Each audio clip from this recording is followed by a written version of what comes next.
तो क्या हाल है? स्वागत है आपका मेरे वीडियो चैनल पर। आज मैं प्रेजेंट टेंस और उससे जितने भी भेद हैं उसका पूरा का पूरा इंट्रोडक्शन और उसका स्ट्रक्चर बताते जाऊंगा इस वीडियो में। ठीक है, तो ध्यान से देखिएगा इस वीडियो को अंत तक, और पूरा आपका प्रेजेंट टेंस से रिलेटेड जितने भी सेंटेंस हैं वो सारे के सारे क्लियर हो जाएंगे। ठीक है, तो प्रेजेंट इंडेफिनिट टेंस में होता है, हम लोग जानते हैं कि जिस वाक्य के अंत में ता है, ती है, ते हैं, रहें, उससे को हम पहचानेंगे क्या है कि ये प्रेजेंट इंडेफिनिट टेंस है। ठीक है, और इसका स्ट्रक्चर होता है subject plus main verb S plus object, और इसमें जब क्वेश्चन वर्ड होगा तो डू डज पहले लग जाएगा। ठीक है, और इसका सेंटेंस होता है जिससे आई ईट मैंगो।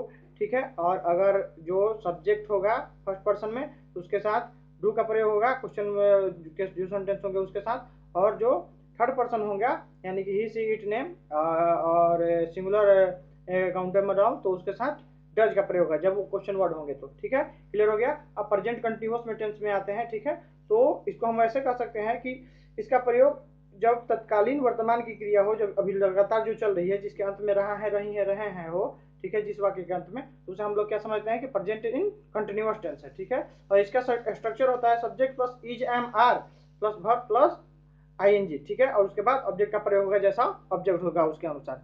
ठीक है, और इसके सेंटेंस हम लोग बना सकते हैं कि the sun is rising, you are coming, you are going.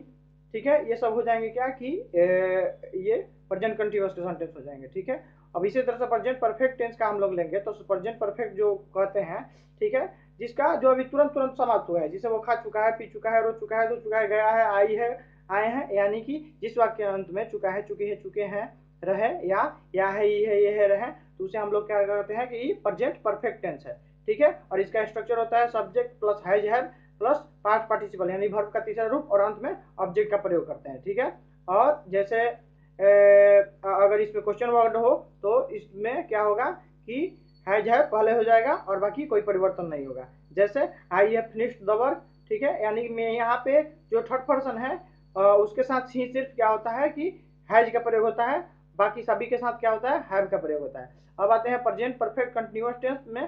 ठीक है, तो इसको ऐसे कह सकते हैं कि इसमें समय भी होता है। ठीक है, यह निश्चित समय हो या अनिश्चित समय हो, ये इसमें इंपॉर्टेंट है। ठीक है, तो इसका पहचान है कि जिस वाक्य अंत में आता रहा हूँ, खाता रहूँ, या रही हूँ, ये रही हूँ, ठीक है, ता रही हूँ, ते रहे हो, रहे हो, ये सब हो, तो उसे हम लोग क्या कहेंगे, प्रेजेंट परफेक्ट कंटिन्यूअस टेंस कहेंगे। इसका स्ट्रक्चर बड़ी ध्यान से सुनना होगा।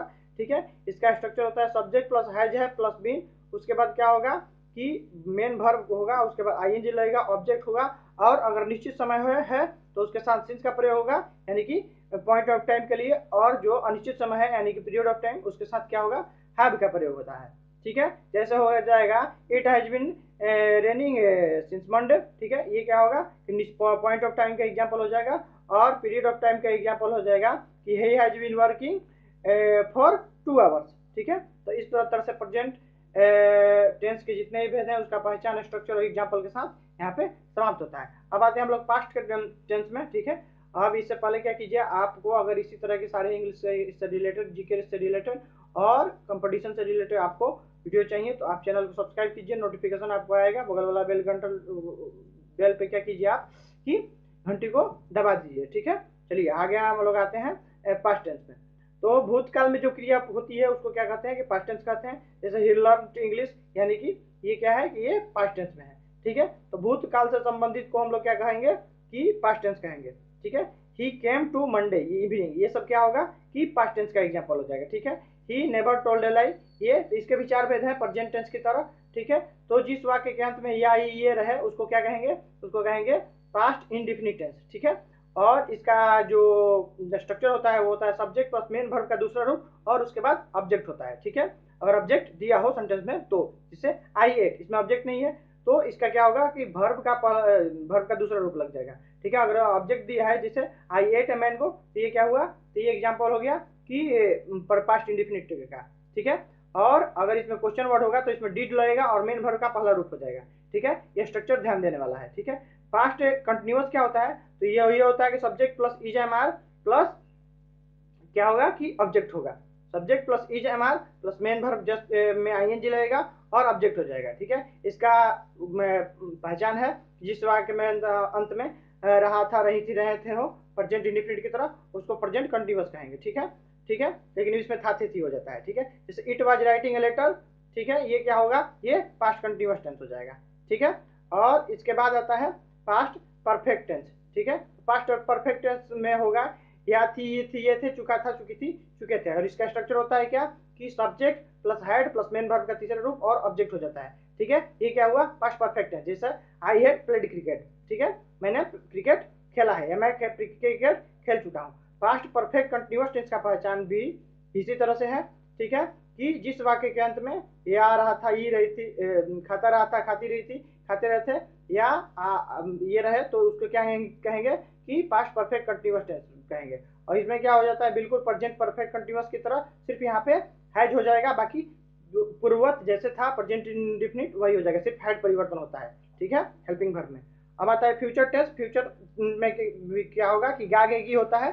ठीक है, ये हम लोग क्या करेंगे, ध्यान देंगे। ठीक है, फ्यूचर परफेक्ट टेंस में क्या होगा, फ्यूचर टेंस में क्या होगा। ठीक है, जैसे मैं खाऊंगा, मैं पीऊंगा, मैं रहूंगा, तो इसमें क्या होगा, सब्जेक्ट प्लस शैल विल और प्लस मेन वर्ब का पहला रूप हो जाएगा फ्यूचर इंडेफिनिट में। फ्यूचर कंटिन्यूअस में क्या होगा, subject plus shell will plus main verb का तीसरा, मेन वर्ब में आईएनजी लगेगा और ऑब्जेक्ट हो जाएगा। ये हो जाएगा कौन, तो पास्ट फ्यूचर कंटिन्यूअस। और फ्यूचर परफेक्ट टेंस हो जाएगा चुका था, चुकी थी, चुके थे। इसमें शैल और सब्जेक्ट के साथ हैज या है भी लगेगा, और जैसा सब्जेक्ट होगा उसके अनुसार ही शैल और विल का प्रयोग होगा। मेन वर्ब का तीसरा रूप लगेगा और जैसा ऑब्जेक्ट दिया होगा उसके अनुसार क्या हो जाएगा, ऑब्जेक्ट हो जाएगा। ठीक है, और अब आते हैं फ्यूचर परफेक्ट कंटिन्यूअस टेंस में। ठीक है, तो इसमें भी प्रेजेंट इंडेफिनिट, प्रेजेंट टेंस और पास्ट टेंस की तरह ही बिल्कुल ये भी होता है, और इसको हम लोग ध्यान से समझेंगे। सब्जेक्ट होगा इसका स्ट्रक्चर, और उसके बाद क्या होगा, शैल या विल प्लस हैव लगेगा, जो दिया होगा सब्जेक्ट उसके अनुसार। फिर क्या होगा, जैसा सब्जेक्ट होगा उसके अनुसार शैल या विल होगा। मेन वर्ब में आईएनजी लगेगा, और इसमें सिंस के जगह पे फ्रॉम लगता है। ठीक है, ध्यान देने वाली बात है, सिंस की जगह पे क्या लगता है, फ्रॉम लगेगा अगर पॉइंट ऑफ टाइम दिया हो, और पीरियड ऑफ टाइम दिया होगा तो क्या होगा कि फॉर का ही प्रयोग होगा, और उसके बाद जो समय दिया होगा वो समय को लिख देते हैं। इस प्रकार से हम देखते हैं कि पूरा का पूरा टेंस कंप्लीट हो गया विद स्ट्रक्चर, पहचान और सेंटेंस के साथ। ठीक है, तो अगर आपको वीडियो पसंद आई हो, अब आप इसी तरह के वीडियो आगे भी चाहते हैं, तो आप क्या कीजिए कि चैनल को सब्सक्राइब कीजिए, बेल आइकन दबाइए। ठीक है, नोटिफिकेशन आपका जो भी नया वीडियो आएगा नोटिफिकेशन आपका जाता जाएगा। और जो भी स्टूडेंट है इंग्लिश बोलना चाहते हैं, want to speak English, then subscribe this channel. Okay, bye bye.